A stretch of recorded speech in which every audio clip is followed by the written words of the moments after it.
পোনপ্ৰথমে মোৰ নমস্কাৰ গ্ৰহণ কৰিব। মই শৰৎ শইকীয়া, মোৰ ঘৰ ঢলা কেঁচাখাইটি আইখালৰ ওচৰত। মোৰ প্ৰথমটো চেনেলৰ প্ৰথমটো ভিডিঅ'ত আপোনালোকক সকলোকে স্বাগতম জনাইছোঁ। আশা কৰোঁ সকলোৰে শাৰীৰিক আৰু মানসিক দিশত কুশলে মংগলে দিনবিলাক পাৰ কৰি আহিছে আৰু নিজৰ কৰ্তব্য পালন কৰি আছে। বহুদিনৰ আশা আছিল ব্লগ ভিডিঅ' বনোৱা, নজনাকৈ আজি ফাইনেলি ব্লগ ভিডিঅ'টো আগবঢ়াইছোঁ। জনাবচোন কেনে পাইছে। কেমেৰাৰ সন্মুখত কথা কোৱা মোৰ কোনো অভিজ্ঞতা নাই যদিও চেষ্টা কৰিলোঁ, যিহেতু চেষ্টাৰ অসাধ্য একো নাই। মোৰ পাছফালে দেখিছেনে প্ৰকৃতিৰ মনোমোহা সেউজ পৰিৱেশ, মোৰ বহুত প্ৰিয়। আপোনালোকৰ প্ৰিয়নে? মতামত জনাব।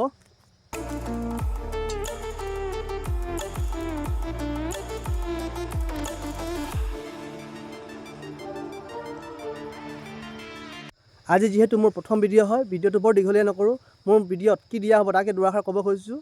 মোৰ ভিডিঅ'ত বেছিভাগ খেতি সম্বন্ধীয় লগতে আৰু ডেইলি লাইফষ্টাইল ব্লগ ভিডিঅ' দিয়া হ'ব। যিহেতু আমি গ্ৰাম্য অঞ্চলত বাস কৰোঁ, ৰাইজে ভিডিঅ'বিলাক আদৰি ল'ব, মৰম দিব, ছাপোৰ্ট কৰিব।